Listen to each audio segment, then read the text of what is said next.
Quizás un mito que nos enseñan en la escuela cuando aprendemos sobre historia, nos dicen que era una sociedad jerarquizada y además diferenciada por el color de la piel. Fundamentalmente queremos trabajar en tres dimensiones, desde la arqueología histórica, la bioarcheologia y también la investigazione archivistica. Per la prima volta abbiamo ottenuto dei dati di DNA antico da Panama. Tanto es así que la colonización implicó un proceso de africanización del istmo. La posición de las manos, por supuesto, creemos que está vinculado también al origen social del individuo. Muy probablemente gran parte de esta población africana no era esclava. Allí estamos reescribiendo la historia. Estamos poniendo casi la foto, la evidencia.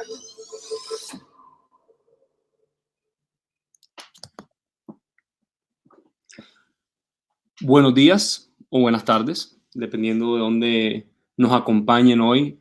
Bienvenidos a este conversatorio previo al lanzamiento del documental Una arteria del imperio.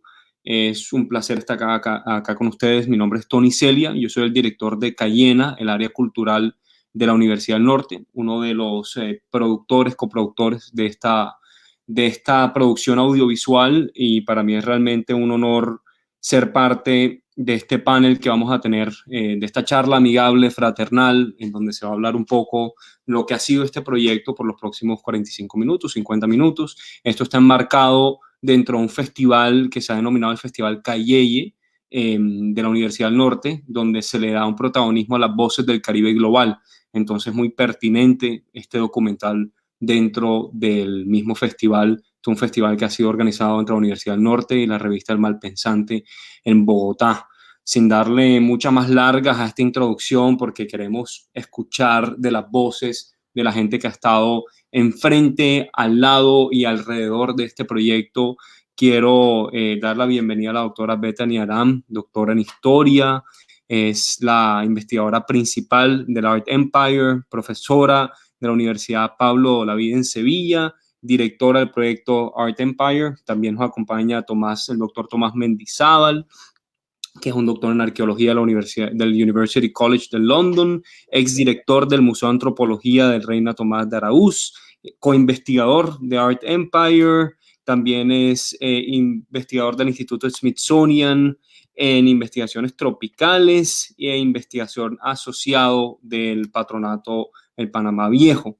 También está con nosotros Juan Guillermo Martín, director del Museo Mapuca, del Museo de Pueblos del Caribe, de la Universidad del Norte, ex coordinador del programa arqueológico de Panamá Viejo entre el 2000 y 2010. Es doctor en arqueología, y nos acompaña Alex Pérez, productor audiovisual, director del documental Una arteria del imperio, quien ha recibido numerosos premios por su trabajo, entre ellos Premio Semana de Periodismo y Premio India Catalina. En resumidas, estamos rodeados de gente experta en el tema, conocedores de Panamá y del Istmo, así que bienvenidos a este conversatorio alrededor de este lanzamiento de Una arteria del imperio. Juan Guillermo, Alex, doctora Bethany, muchas gracias por estar con nosotros. Yo quiero empezar, de verdad, y a mí me han pedido estar acá. Tengo entendido que por mi ignorancia en el tema arqueológico, así que espero que mi ignorancia la ponga al servicio de una conversación interesante alrededor de este proyecto. Yo quiero empezar con una pregunta muy sencilla, doctora Bethany, que es: ¿por qué la importancia de este proyecto? ¿Por qué la importancia de remontarnos al siglo XVI y XVII, a esta coyuntura de lo que se ha denominado una primera globalización? ¿Y por qué surge ese interés por este tema desde tus investigaciones? Bueno, muchas gracias, Tony. La idea del proyecto Art Empire, financiado por el European Research Council, que propusimos hace casi 5 años ya y que está ya en su último año. La idea del proyecto ha sido incidir en esta época de lo que llamamos primera globalización de los siglos XVI y XVII, cuando se entra en contacto personas y bienes de América, de África, de Europa, y de Asia por primera vez en algunos casos y de una forma, bueno, con efectos irreversibles. Por supuesto, es el momento en que se empieza a forjar el mundo que vivimos hoy y que estamos viviendo en las circunstancias actuales. De allí, pues precisamente el interés en esta mirada hacia esta época por los contactos y las transformaciones que conllevaba para todas las partes. Y yo tengo entendido además que usted tuvo un acercamiento muy especial con el archivo que dio origen a esta investigación, el archivo de Pereira de Dávila, que tengo entendido usted tuvo un acceso muy particular. ¿Cómo se dio ese proceso para usted llegar a esos archivos y catalizar ese interés por esta época? Claro, bueno, cuando estaba finalizando mi tesis doctoral sobre otro tema, tuve la posibilidad de consultar entre los distintos archivos en Madrid, el archivo de los Condes de Puño en Rostro. Y es allí donde, pues, a raíz de poder trabajar con documentación inédita, o sea, es decir, la correspondencia entre Pedro de Ávila y su esposa, doña Isabel de Bobadilla, otra correspondencia privada, otra documentación de la familia, pues realmente me parecía que sería interesante este estudio, también con las posibilidades de profundizar en la documentación ya conocida, pero muy rica, del Archivo General de Indias en Sevilla. Ahora bien, la primera vez que tuve la oportunidad de ir a Panamá para presentar los resultados los primeros resultados de esas investigaciones en archivo público y privado, se me preguntó si mi perspectiva no era un tanto eurocentrista. Y pues claro, yo di una respuesta como, bueno, claro, las fuentes se conservan en parte, en este caso, en los archivos españoles y siempre nos tenemos que basar en las fuentes, pero me quedé pensando y queriendo elaborar con un equipo una metodología que no fuera una historia eurocentrista, que fuera una historia, bueno, con otro enfoque y pues que fuera una historia desde abajo, interdisciplinar y, bueno, más inclusiva, finalmente. Y yo creo que esa es el logro, la visión que no hubiera sido posible no es posible sin el trabajo arqueológico realizado por los doctores Martín, Mendizábal, el doctor Javier Rivera, también de Uninorte,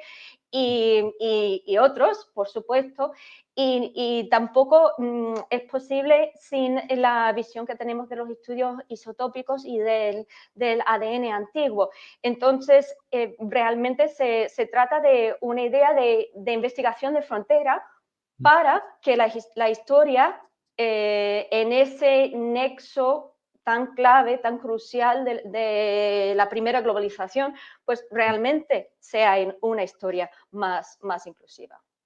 Y creo que se nota en el documental mucho de ese trabajo interdisciplinar que le da pie a muchos de los descubrimientos que se hacen mientras se hace el levantamiento arqueológico. Y aquí invito al profesor Juan Guillermo Martín a que se una a la discusión, ya que lideró de alguna manera también esos levantamientos arqueológicos. ¿Cómo fue ese proceso, profesor Juan Guillermo, de sumarse al proyecto, habiendo sido el coordinador, además de todo el tema arqueológico en Panamá Viejo? ¿Cómo fue sumarse a este proyecto desde un punto de vista interdisciplinar, trabajar con este alcance global para hacer este descubrimiento tan importante sobre esta, esta transición en el siglo XVI y XVII? ¿Cómo fue ese proceso para la universidad y para ti? Claro que sí, Tony. Muy buenos días a todo el mundo que está conectado hoy por YouTube. Pues tuve el privilegio y el honor de coordinar el programa arqueológico de Panamá Viejo entre el año 2000 y 2010. Y justamente en ese año, cuando llego en el 2000, el trabajo que tenía a cargo era una excavación en las ruinas de la Catedral de Panamá Viejo. Eso nos llevó en ese momento a identificar una serie de rasgos arqueológicos, entre ellos unas estructuras funerarias. O sea, sabíamos que en los templos se enterraba gente y lo confirmamos en esa primera temporada, pero fue una cosa muy pequeña, muy puntual, y quedó ahí el sabor y el interés por conocer un poco más sobre este tema. Después, en 2003, 2004, también por un tema fortuito, hago unas excavaciones en el sur de la plaza, encuentro unos enterramientos allí y me queda la duda de qué serían esos enterramientos, a qué corresponderían.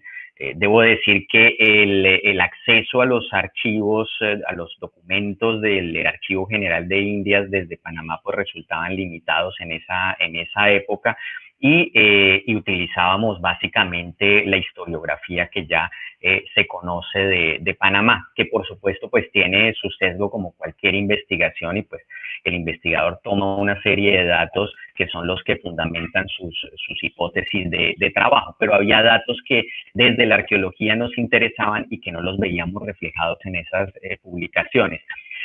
Finalmente, cuando en el 2014, creo, 15, cuando nos volvimos a ver con Bethany, discutimos el tema. Ella ya tenía adelantado y esbozado el proyecto y quería ver cómo se podía articular de manera efectiva la investigación arqueológica a esta investigación.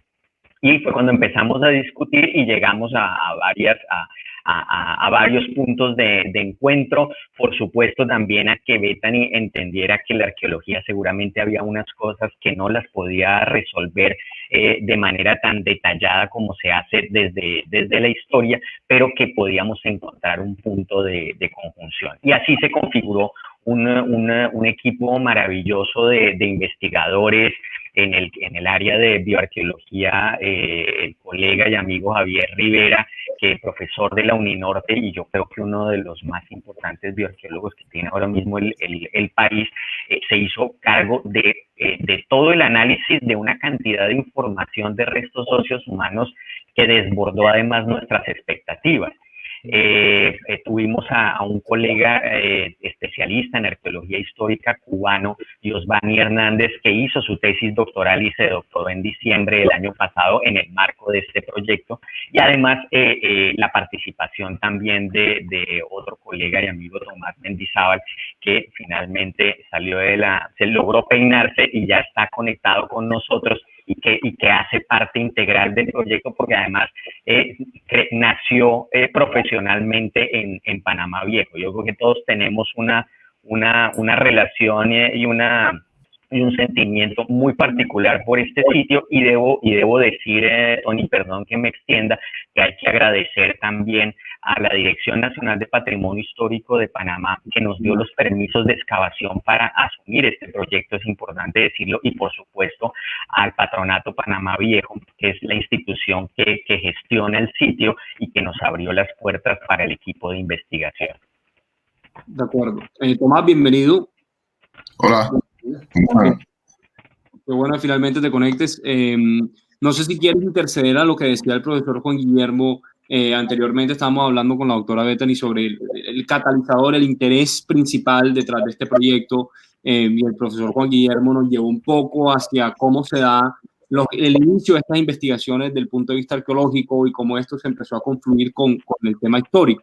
En el tema histórico que trajo la doctora Bethany. Entonces, no sé si tú quieres agregar un poco desde ese punto de vista cómo fue este proyecto, esta producción audiovisual, si quieres, para ti desde tu...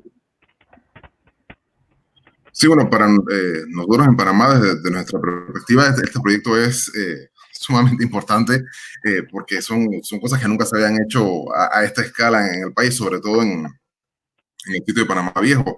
La catedral, nosotros estamos acostumbrados a verla como, tú sabes, se ha convertido en el símbolo del país, pero en Panamá estamos acostumbrados a verla como una ruina nada más, no como un cementerio, que es lo que en verdad es, ¿no? Ahí además, en ese cementerio está expresado, que es lo que trae el proyecto de investigación a colación, está la huella, la evidencia material de ese proceso de globalización que empezó aquí por Panamá y que subraya la importancia estratégica del istmo, ¿no? Que eso, vamos, empieza ahí en el siglo XVI, cuando empiezan las invasiones europeas del continente y cuando usan la ciudad de Panamá como base de operaciones para seguir conquistando, invadiendo el resto de Sudamérica y para alimentar todos los asentamientos que se van estableciendo a lo largo del continente. Entonces, este proyecto trae a colación todo eso, pero a mí lo fascinante, para mí la parte más importante es lo que nos cuenta sobre la gente, lo que hablaba Juan del trabajo de Javier Rivera, que lo que demuestra aquí es la evidencia, la huella del proceso de mestizaje, que para bien o para mal, porque no todos fueron ganadores en esta historia, pero para bien o para mal se armó aquí una sociedad multicultural, multiétnica, y en la catedral ahí está la evidencia, ¿no? Está todo el río de gente que pasó por aquí, que dio hace 500 años, dio fruto a lo que hoy es Panamá y vamos, a lo que hoy es el mundo, ¿no? Por aquí pasó una humanidad entera y muchos quedaron aquí y muchos están enterrados en esa catedral y es lo que estamos viendo hoy. Son nuestros antecesores, nuestros abuelos directos de los panameños de hoy en día. Entonces, y de hecho en el documental se menciona también la africanización del istmo, que en algún momento el 80% de la población logra ser mulata o negra. Entonces yo creo que también, por lo visto, esto es una investigación que busca la reivindicación, ¿verdad?, del istmo, más allá de digamos, una bisagra en ese imperio como ese centro global del cual no se habla de esa manera. Entonces, claro. Sí, vamos, se le da un nuevo protagonismo a etnias o a grupos culturales que antes no habían estado del todo representados en las historias que escribimos. Vamos, Latinoamérica es muy racista todavía y en esta época lo era más, digamos, y la cosa ha mejorado, pero siempre es bueno, vamos, esta clase de historias donde tienes las presunciones iniciales del proyecto, por ejemplo, que la catedral era el sitio donde solamente se entierran los ricos, pues ha resultado que no. Claro. Y los blancos, y ha resultado que no, que ahí había un montón de gente que no era, vamos, de la élite, pero que igual jugaba una parte fundamental en la sociedad colonial de ese entonces y en la actual también, ¿no? Y yo quiero, hablando de esa representación, de esa reivindicación, quiero hacer una pregunta a Alex Pérez, que fue el director de este documental, sobre la importancia precisamente, no solo de la investigación, sino el dejar plasmado en una producción audiovisual esta investigación. Yo creo que esa es de la traducción importante a lo interdisciplinar que puede hacer que la reivindicación tenga un poco más de impacto. Alex, cuéntanos un poco cómo fue hacer este proyecto desde un punto de vista documental, qué se siente hacer un documental arqueológico, entre otras, cómo se logra de alguna manera compactar esto para que sea una historia interesante, una historia representativa, etcétera, etcétera, porque creo que esa es de las partes importantes de toda esta investigación, es que haya quedado este producto audiovisual. Sí, claro, Tony. Saludos a todos los conectados y a la mesa. Bueno, inicialmente la vinculación o la cercanía con este proyecto se da a partir del ejercicio que se hizo a partir de la revista Intelecta, que es una revista de periodismo científico de la Universidad del Norte. Entonces, por ahí en el año 2015 se hizo un primer abordaje para prensa. La revista, digamos que tiene distintos frentes, multiplataformas. En ese momento se pensaba en el artículo impreso y una versión digital con un producto muy corto. En ese momento nos encontramos con la historia, conocimos de la historia y vimos un gran potencial para luego poder ser llevada a otro proyecto que también la revista tenía tiene, y a partir de ciertos contenidos derivar una serie documental. Justo en ese momento comienza también un proceso de contacto con los investigadores, de podernos adentrar al documental y finalmente poder llevar en términos audiovisuales o televisivos o o cinematográfico, si se le puede llamar, la investigación en sí. Con un objetivo también muy interesante, y era desde el punto de vista de lo que se contaba, no hablar de la investigación como tal, sino hablar desde la investigación. Por eso fue muy importante la relación con los investigadores, la relación y el paso a paso del proyecto en los tiempos de la investigación. Y como un dato muy importante, acá contamos que eso justamente marcó en la producción una métrica, una planeación y unos tiempos dados y acomodados a los resultados de los investigadores, lo cual no ejerció presión con tiempos televisivos de emisión, por lo menos. Y justamente ahora que la investigación brinda resultados, el documental así los transmite. Entonces, el acompañamiento permanente a los investigadores y poder adentrarnos propiamente en la investigación nos dio la posibilidad de hablar en nombre propio desde el proyecto. Y eso es algo de lo que nosotros damos gracias y nos enorgullece mucho el poder ser parte interna de la investigación como herramienta de apropiación social del conocimiento. De acuerdo, Alex. Yo quiero, ahora que volvamos un poquito al tema audiovisual, porque creo que es clave, de verdad. Yo creo que hay un vacío muy grande, y yo creo que Tomás a su manera lo ha dicho, hay un vacío muy grande entre la representación que hay de la historia o las diferentes historias y el alcance que también tiene ante un público más masivo. Y en parte yo creo que es el vacío que existe entre el documental, la novela histórica, en fin, alrededor de estos temas. Pero antes de eso quiero hacer una pregunta que hace Eileen Torres en el chat público, que dice: ¿qué tan difícil fue encontrar ese tipo de pruebas arqueológicas o cuánto tiempo tomó? Yo creo que es algo interesante de discutir. Quien quiera, no soy la doctora Bethany, Juan Guillermo o Tomás, si quieren saltar a esa pregunta que hace Eileen Torres. Bueno, esto realmente, esta pregunta deben contestar los arqueólogos que llevan pues, más de 20 años de experiencia en el sitio de Panamá Viejo, que por supuesto fue fundamental la colaboración mediante un convenio entre la Universidad Pablo de Olavide y Patronato Panamá Viejo, ese acuerdo, ¿no? para permitir pues, la etapa, las dos campañas de excavación que se proponían y que llevaron a cabo los presentes entre otros colegas. Entonces, bueno, voy a dejar que ellos contesten. Yo creo que es una cuestión de encontrar, pero también de reencontrar las pruebas, tanto en las excavaciones como en el archivo, y de tener más material para interpretar, pero también interpretar pues, con otra mirada que alcanzamos a veces desde la otra disciplina.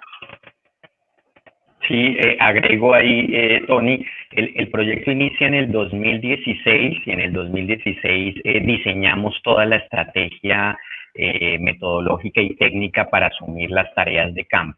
Tuvimos 2 temporadas largas, intensas. En el 2017 estuvimos 3 meses de trabajo de campo bajo la coordinación directa de Yosvani Hernández y con la participación de una docena de estudiantes de la Universidad de Panamá, que entre otras cosas les mando un mensaje y les agradezco. Fue clave la participación de estos estudiantes. Y luego una temporada en el 2018 también de 3 meses, en la que además contamos con la presencia de Bethany, que quería ver cómo trabajábamos en campo, cómo se recogían los datos y poder plantear además discusiones in situ, ¿no? De qué era lo que estábamos encontrando y cómo ella desde la historia lo interpretaba y nosotros desde la arqueología. Fue un trabajo realmente interesante y que nos permitió enriquecer cosas que, como bien lo dice Bethany, cuando yo excavé en el 2000 en la catedral, y han pasado 20 años que no son nada realmente, yo pensaba que este sitio era de la élite y que yo había encontrado enterramientos de la alta sociedad, de la élite panameña del siglo XVI. Cuando excavé en el 2003 el sur de la Plaza Mayor, no tenía claro qué era lo que había encontrado allí, y pasaron esos casi 20 añitos y ahora podemos reinterpretar muchos de estos datos que yo había encontrado y que, debo admitirlo, pues no los había interpretado como debía ser. Sí. Para responder la pregunta directamente de esta joven, la verdad es que encontrarlos no fue lo difícil. Están debajo del piso actual de la catedral. Esto está a 40, 30 centímetros de profundidad. Todo el relleno debajo de los pisos de la catedral actual es un gran cementerio y un revoltillo de huesos, porque en lo que iban enterrando gente ahí, iban perturbando los enterramientos anteriores, y mucha gente se quería enterrar ahí. Y a lo largo de la historia de la catedral te imaginarás los miles de personas que habrán enterradas ahí. Así que encontrarlos no fue lo difícil. Lo difícil es, o la tarea que más tiempo demanda, es el análisis de todos esos restos humanos.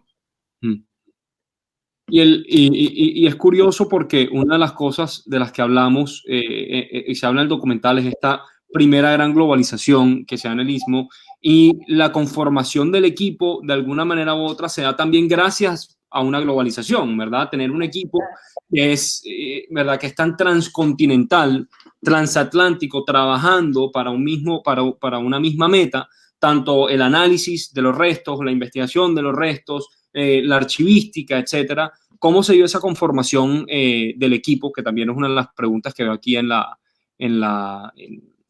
los comentarios en vivo, y qué retos se dieron al estar conformando este equipo de manera tan global.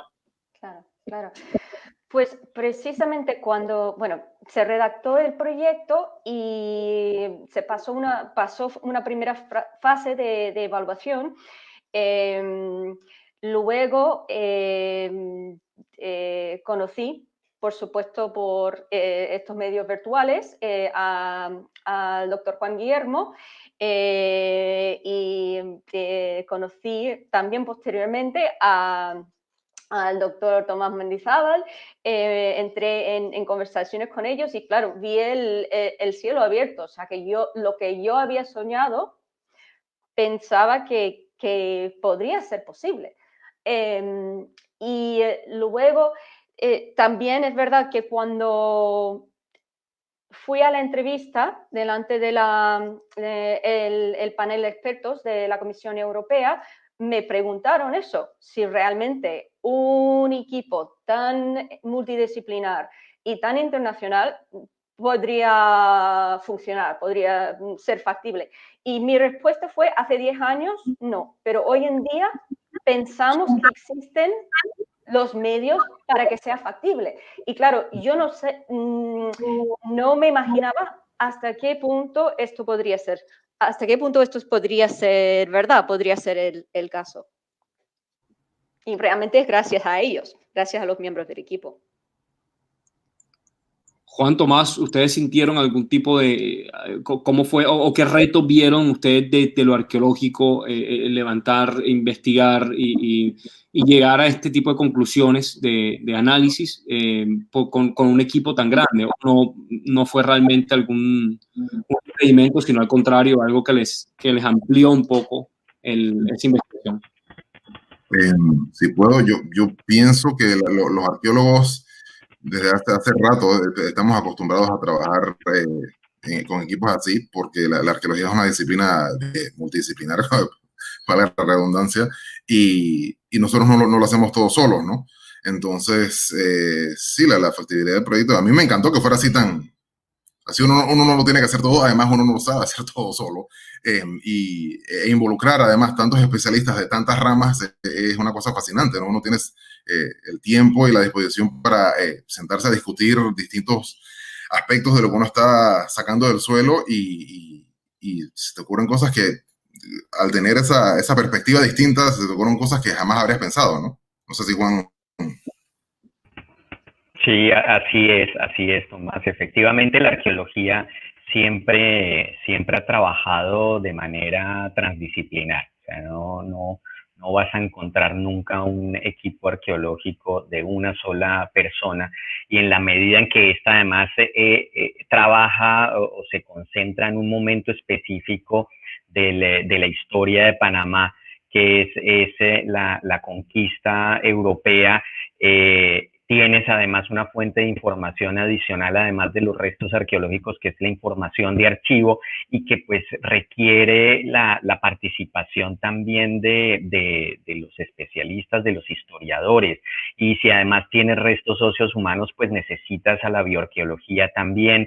Y si quieres sacarle más información a esos restos óseos, pues la genética, la isotopía. Así que desde nuestra perspectiva no resultaba complicado, pero claro, sí había un reto grande de mantener una comunicación fluida con la directora desde Sevilla. Entonces, comunicaciones y conexión constantes. Y si ahora la gente está acostumbrándose a la comunicación virtual, nosotros ya llevamos en este proyecto 5 años trabajando en esta manera, reuniéndonos de esta forma para llevar un seguimiento y un acompañamiento del proceso en todo momento. Así que pues fue una gran oportunidad, un gran privilegio que nos abrió Bethany con este proyecto y que nos permitía también incorporar experiencias de colegas que trabajan en contextos similares. Giovanni Hernández trabajó en La Habana, estuvo en Camagüey en Cuba y traía toda esa experiencia que fue clave en el momento de interpretación de la información.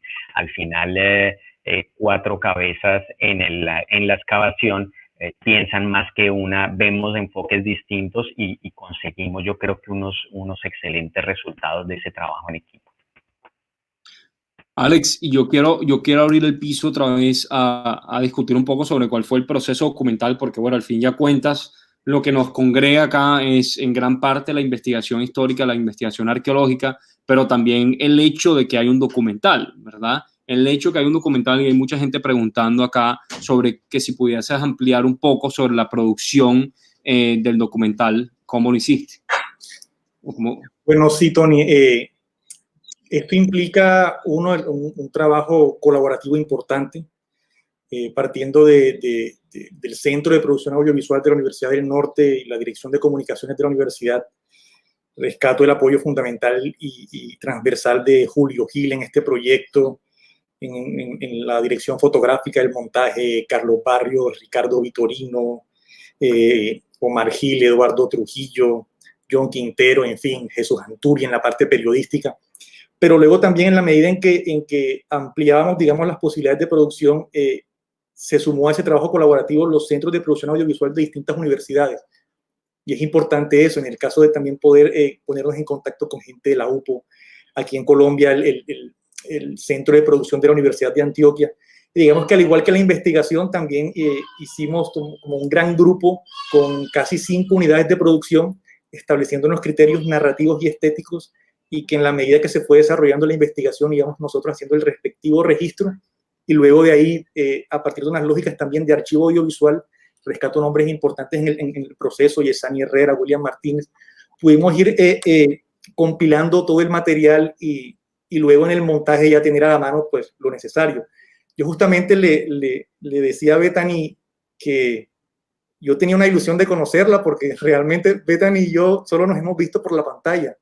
Entonces era muy curioso porque nosotros desde un computador y Bethany con un equipo de producción y yo por Skype dando algunas instrucciones técnicas y el equipo acá de la Universidad del Norte con los distintos equipos de las otras universidades. Así fueron los rodajes. Entonces es curioso también cómo a través de la tecnología uno pudo lograr esa cercanía y esa sinergia en los distintos equipos que estuvieron colaborando pues para sacar adelante esta pieza. Y yo quiero preguntarle a los investigadores y a Bethany también si su enfoque a la investigación cambió sabiendo que iba a haber un documental detrás, porque no sé si se enfocan en otras cosas ya que va a haber un documental para presentar una información más o menos relevante para un público masivo, ya que un documental lo que se quiere es que va a llegar a un público de pronto no experto en arqueología ni historia, sino curiosos, perennes curiosos. No sé si ustedes cambiaron el enfoque de su investigación un poco sabiendo que venía esta producción audiovisual. Bueno, Alex nos iba pidiendo materiales y también una de las cosas que nos pedía eran historias individuales.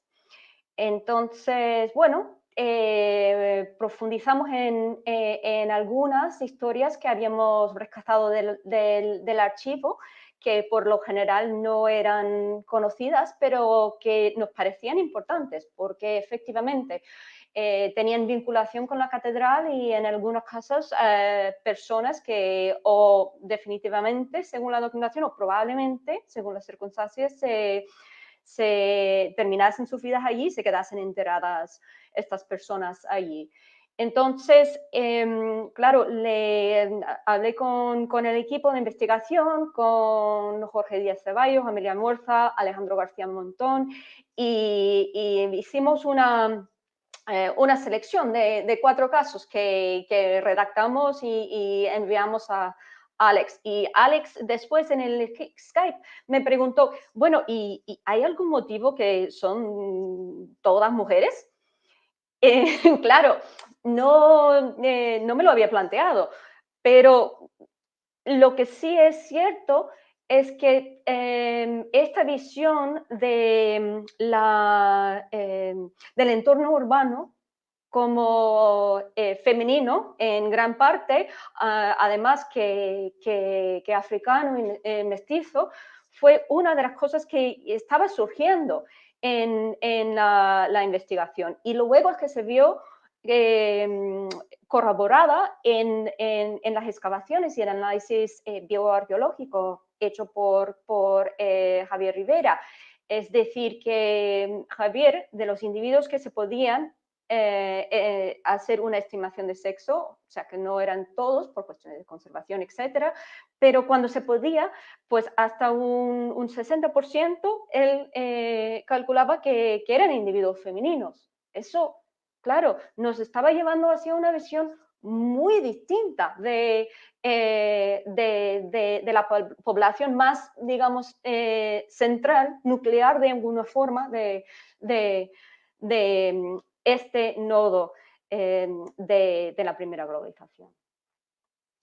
Yo quiero tocar dos temas, de hecho, sobre lo femenino, que tiene mucho el rol de la mujer en este documental y en esta investigación, estos hallazgos es muy relevante, muy relevante, porque empezamos a repensar el rol sumiso que se tenía alrededor del tema de la mujer en el siglo XVI y XVII, y empezamos a encontrar que la mujer, según los restos, cobra una importancia muy diferente, ¿verdad?, de la cual estábamos acostumbrados. Entonces, Juan Guillermo, Tomás, y eso lo quiero atar a otro tema, es, dada la importancia de estos hallazgos, dada la importancia de esta coyuntura, ¿por qué no se había hecho antes? ¿Por qué no se había tenido este enfoque antes de excavar la catedral, de encontrar que había ahí y de atarlo a este sentido histórico y de esta globalización? O sea, uno, el rol femenino, ¿verdad?, y esa importancia que cobra en estos hallazgos, y dos, ¿por qué esto no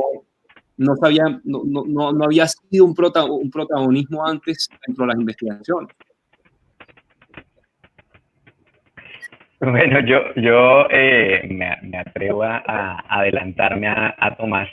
En el año 2000, cuando se iniciaron las tareas arqueológicas en las ruinas de la catedral, ya había una idea muy concreta que era un proyecto integral de recuperación de las ruinas, de intervención de la torre, que es un símbolo para Panamá muy importante, es un símbolo de identidad sin lugar a dudas para el país.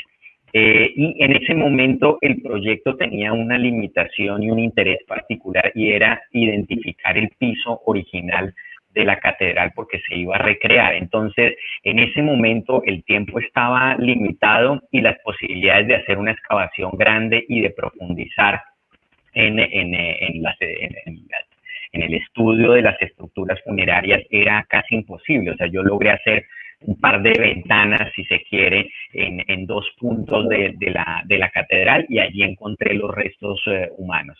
Y después se cubrió y se quedó allí, y el Patronato Panamá Viejo pues ha venido haciendo proyectos después en distintos lugares del sitio. Un proyecto así requería una cantidad importante de de personal y, por supuesto, una financiación también robusta para hacerlo. Y eso es algo que no ha tenido el sitio en estos últimos años. Entonces, necesitaba, yo creo que el empujón de un proyecto como estos, que permitiera, yo creo que, revivir un proyecto arqueológico que lleva suspendido años y que debe recuperarse ahora, yo creo que con el Ministerio de Cultura, para conseguir que este sitio ocupe la posición que se merece en la arqueología histórica americana. Tomás, en tu territorio. Sí, definitivamente, digo, esta clase de proyectos no son baratos, digamos, requieren muchísimos recursos. Por ejemplo, todo lo que se excava genera un costo. Eso, ahora está el costo del almacenamiento de todos esos restos humanos a largo plazo, ¿no? Eso genera costos y esa es parte de la dificultad logística del proyecto, ¿no? Pero en cuanto al tema de la mujer, la visibilidad que se le está dando hoy en día es simplemente porque es que antes no se había buscado, no era, no sé, los historiadores que escriben nuestras historias, casi todos eran hombres, escribían historia para hombres, y vamos, muchos de los documentos, o la mayoría de los documentos de esa época también eran escritos por hombres, para hombres, y simplemente me parecía a mí difícil encontrar a las mujeres en esos documentos, pero bueno, resulta que no, que hay tantitas mujeres representadas en la documentación y también en el registro arqueológico, ¿no? Solo que esta clase de estudios así tan masivos, porque esto, vamos, aquí lo que se logró hacer es un perfil poblacional y eso simplemente no se ha hecho antes en Panamá. Entonces ahí es donde nos damos cuenta de la cantidad de mujeres y mestizos y negros y gente que no era blanca que está enterrada ahí abajo. O sea que, en otras palabras, la representación, ¿verdad?, de los diferentes pueblos, de las diferentes migraciones que se dan en esa época, ya sea desde un punto de vista arqueológico o histórico, que lo conozcamos es de suma importancia para también darle un vuelco a cómo nos entendemos como latinoamericanos y como caribeños. Yo creo que eso es una de las cosas que yo me llevo del documental como parte fundamental de esta investigación, es saber, ¿verdad?, es poder. Entonces, tener ese poder de redescubrir, como dijo la doctora Bethany anteriormente, no solo descubrir, sino redescubrir esta historia, yo creo que es fundamental seguirla explorando para también darle una representación que de pronto por muchos años no hemos tenido. Hemos tenido una historia monolítica que con este tipo de investigaciones se empieza a requebrajar. Y yo creo que es importante. Y tenemos que ya ponerle un lazo a esta conversación tan interesante, porque dentro de poco se estrena a mucha gente que está... se estrena el documental, mucha gente está preguntando, que ya están afanosos de verse el documental del que tanto estamos hablando. Entonces yo quiero dejarlos con una última pregunta a todos, que nos puede responder si quieren, que es la siguiente. Este documental se enfoca muchísimo en esa primera globalización. ¿Qué lecciones nos deja, según ustedes, esa primera globalización a la globalización que estamos viviendo ahora? ¿Qué podemos aprender y tomar para aplicar en esta globalización que ahora nos compete a nosotros? Bueno, yo pienso que fue tremendamente dura. Fue la primera globalización, fue un proceso pues realmente devastador, a la vez que transformador y creativo, ¿no?, para los que podían sobrevivir. Y de hecho, en este momento en que grupos distintos pues entraron en contacto y sobrevivieron en algunos casos, o muchas veces sus descendientes, a través de sus descendientes mixtos. Lo que estamos viendo es que no hay tanta historia particular de grupos separados, sino pues estamos todos más vinculados y involucrados en distintos lados de estos procesos históricos, y muchas veces pues con antepasados en ambos lados. o con distintos puntos de identificación. Esto se está viendo gracias también a la isotopía que se está haciendo en Mannheim, en el centro Kurt Engelhorn, en el laboratorio de arqueonometría de Corina Knipper, y también por los estudios genéticos de Alessandro Achilli, quien ha conseguido en el marco de este proyecto secuenciar el genoma nuclear. Es decir, no mirar solamente la herencia materna por un lado y paterna por otro, sino ver la herencia de cada individuo en su conjunto y complejidad, que, bueno, nos demuestra que tenemos muchísimo en común. Juan Guillermo, Tomás, no sé si quieren compartir alguna de las lecciones que de lo arqueológico les deja este proyecto y cómo podemos de pronto aplicarlas en nuevos proyectos que surjan ahora, nuevas maneras de ver la historia. Creo que Tomás estaba con el micrófono apagado, ahora sí. A mí me gustaría tener un genetista siempre en todos los proyectos. La verdad es que es fundamental para comprender el desarrollo de la raza humana. Y a mí, vamos, yo si algo aprendí con este proyecto es que, o se me confirmó, es que no hay nada nuevo bajo el sol, ¿no? Desde hace 500 años para acá el mundo es uno solo, estamos todos conectados y... Vamos, en el siglo XVII en China hubo una crisis de plata y afectó al resto del planeta, así que no es la primera vez que pasa, ¿no? Entonces, sí, pero proyectos como este son fascinantes los resultados. Y sí quería decir, este documental me parece importantísimo en una época donde la televisión está llena de documentales falsos sobre arqueología con extraterrestres y locuras de esas. Este es un documental serio, hecho con científicos, y la verdad es que los felicito por la iniciativa. Sí, Tony, yo creo que eso hay que resaltarlo, o sea, el hecho de que la ciencia se debe comunicar, no solamente en los artículos y los libros que podemos publicar y que lee un grupo muy pequeño de gente. Yo creo que es nuestra obligación, es nuestra responsabilidad difundir el conocimiento. La gente está ávida de conocimiento, la gente quiere saber del pasado aprendemos para enfrentar retos en el futuro, y yo creo que Alex hizo el trabajo para conseguir que estos 5 años se pudieran entender en 25 minutos. Alex, en ese sentido, te cedo la palabra también para que discutamos eso un poco. Necesitamos, ¿crees tú, desde un punto de vista audiovisual, más representaciones de la historia, más investigaciones, más representaciones de estas investigaciones arqueológicas por medio de lo audiovisual para llegarla más? Bueno, fíjate, Tony, yo ahorita que los escuchaba a los investigadores hablar, pensaba en esos aprendizajes que también nosotros tuvimos y en la medida en que también nos involucramos en la historia y con ellos aprendimos y conocimos.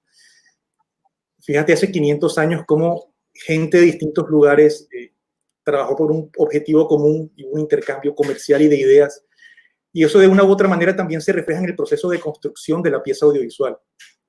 El documental de ciencia se hace a partir del quehacer científico.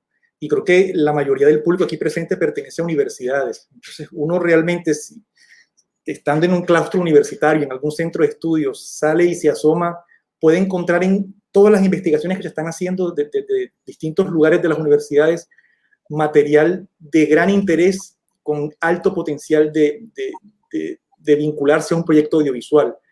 Yo antes de este proyecto también tenía una asociación que ahora de pronto amplié o cambió mi espectro. Uno asociaba la investigación al realizador audiovisual. Entonces terminaba uno también siendo, digamos que, autor de la investigación, la búsqueda de la presentación y la producción de la pieza. Hoy entiendo que realmente, aunque es un camino, no es el camino. Uno, al poder entrar a proyectos como este, se da la oportunidad también de dimensionar y de crecer en otros espacios y de también contribuir, como lo decía anteriormente, en desarrollar herramientas de apropiación social del conocimiento para toda la investigación que se hace de las universidades. Y esto, aún así, se extiende de la parte física de los claustros.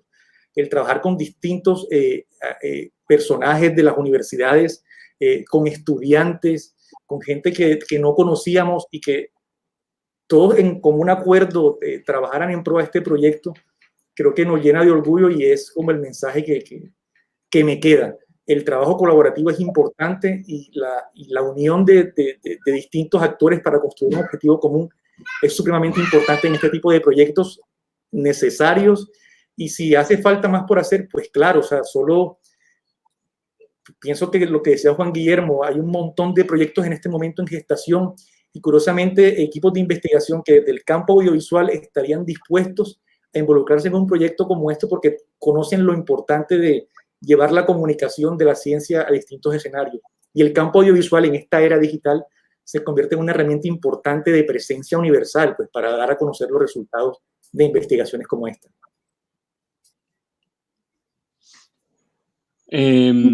Alex, gracias por eso.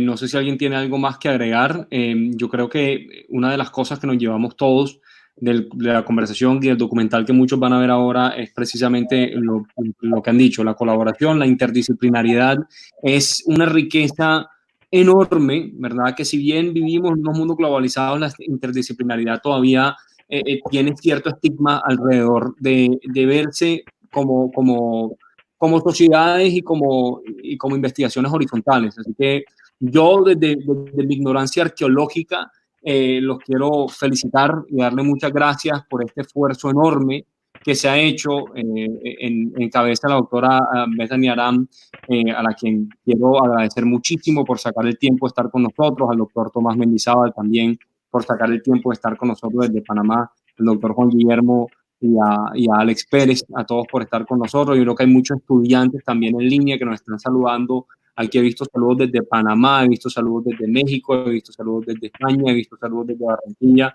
Como decía Juan Guillermo, una audiencia global virtual que nos acompaña. Y yo creo que especialmente los estudiantes se llevan una gran lección de que hay historias en todas las piedras que volteemos. Así que volteemos más piedras.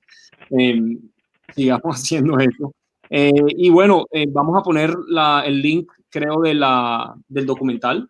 Alex, creo que vamos a estar compartiendo el link del documental acá porque en 4 minutos es el lanzamiento oficial del documental Una arteria del imperio. Sí, Tony, el link del documental ya va a estar acá en el chat.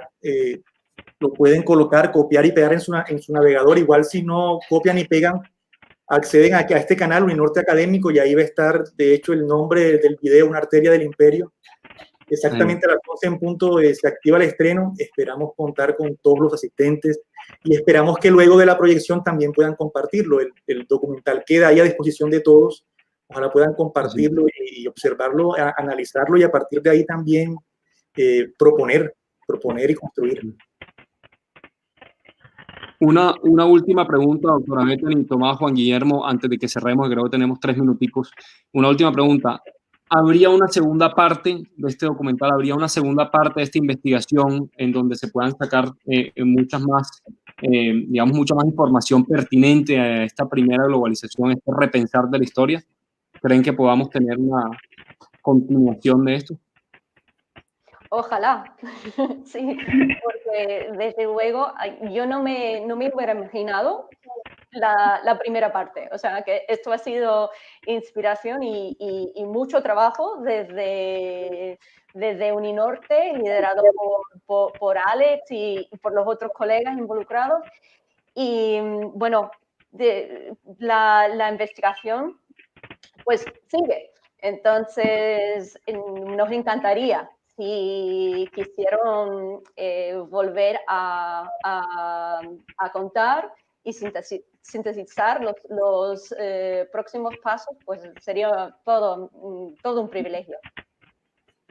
Sí, tenemos, Tony, una cantidad de información en una base de datos, además disponible al público, que todavía tiene mucho para dar. Nosotros hicimos un análisis, avanzamos en eso, pues, presentamos resultados, estamos en proceso de publicación de varios de ellos, pero hay cosas que se quedan allí, hay cosas que se pueden ver desde otra perspectiva y creo que esa es otra de las cosas importantes para resaltar de este proyecto. Hicimos el trabajo, hicimos la investigación y ponemos al servicio de la comunidad científica todos los datos que nosotros recuperamos, históricos, genéticos, isotópicos, paleobotánicos y arqueológicos. efectivamente. Fantástico. Sí, eso hay que recordarlo, la base de datos es primordial, eso queda ahí, aunque las excavaciones hayan terminado, la base de datos está y la puede usar cualquiera. Fantástico. Gracias de nuevo, doctora Bethany, doctor Martín, doctor Tomás, gracias por acompañarnos. Alex, creo que con esto nos despedimos.